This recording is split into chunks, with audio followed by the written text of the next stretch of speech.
Know thyself. The phrase has echoed through centuries, but as Sanafiev reminds us, it's not comfort, it's warning. To understand love, we must first understand the grammar of being. Each soul speaks a secret language formed by four powers: will, emotion, logic, and physics. This episode begins our translation. The Temple of Delphi once stood as humanity's first mirror. Know thyself wasn't meant to flatter, it was carved to terrify. It told seekers, before you question the gods, question your own design. Psychosophy carries that same warning. Until we perceive the pattern within, every act of love repeats the same blind story: attraction, disappointment, confusion, all born from a structure we never learned to read. We are beings of contradiction. We crave intimacy but guard our solitude. We reason logically yet choose irrationality. We dream of peace but thrive on struggle. Psychosophy doesn't fix these opposites, but it reveals their purpose. Contradiction is the engine of consciousness. It's how the soul creates movement. Just as tension on a string allows music to exist. Afanasiev proposed that the psyche is built on four living functions: will, emotion, logic, and physics. Will is fire, the part that acts, insists, and defines. Emotion is water, flowing, uncontainable, intuitive. Logic is air, invisible, yet shaping of every structure of thought. Physics is earth, the body through which all others must speak.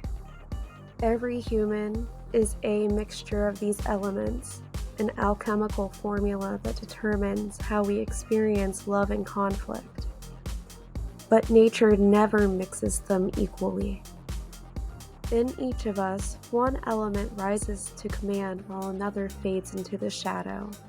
One becomes the face we show to the world, another becomes the wound we hide. This unevenness is the origin of personality and of loneliness.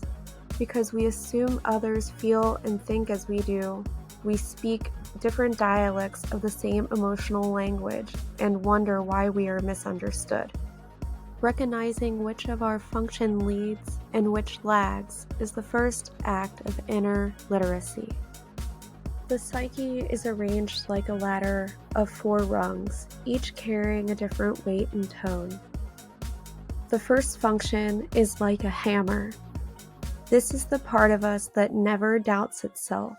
It strikes first, defines identity, and demands results. This is our willful center of gravity, our pride, and our armor. When we lead with it, we feel invincible. When it's threatened, we feel shattered. Its task is to learn restraint, power without brutality. The second function is like a river. This is our grace. It acts naturally and effortlessly, shaping itself to every circumstance. It's the musician playing by ear, the friend who says the right thing at the right moment. Its danger is complacency, flowing only where it's easy, yet guided, it becomes the living proof that harmony is possible. The third function is like an ulcer. This is a wound. It's the place we fear to touch, the source of shame and the cradle of compassion. We hide it with irony, moralizing, or overachievement. But paradoxically, it is the birthplace of love.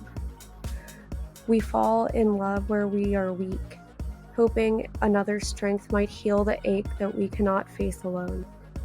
The fourth function, or the trifle, this is our forgotten instrument.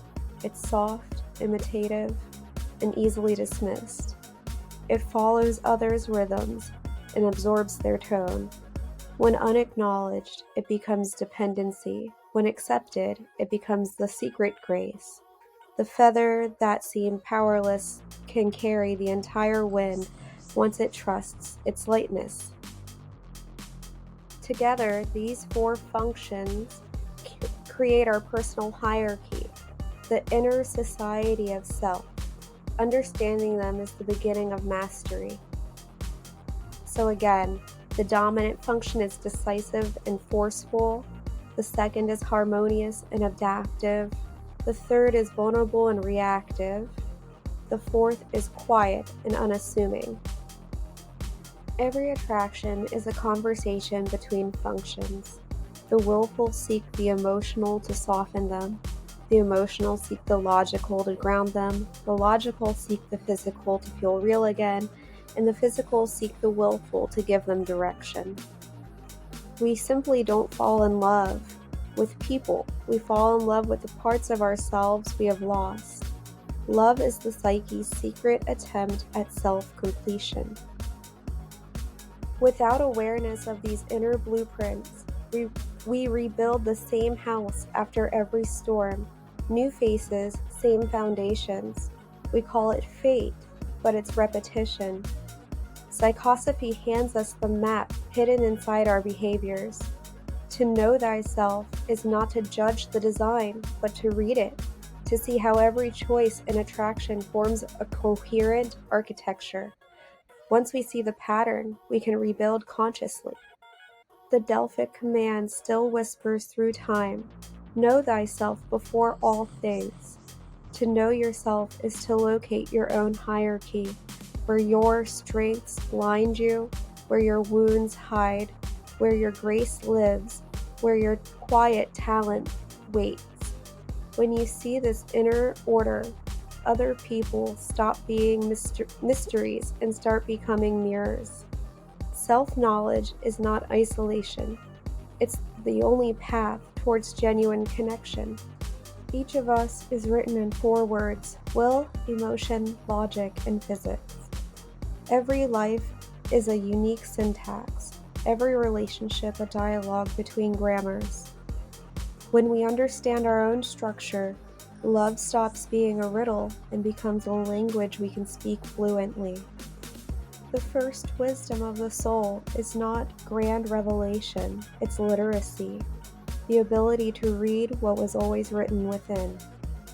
In the next episode, we'll descend into the first pillar, will, the spirit of direction.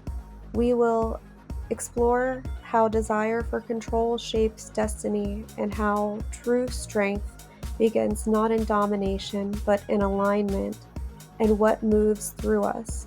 The flame of will is next. If you have any questions, go ahead and leave them in the comments or simply join our Discord for a more enlightening discussion.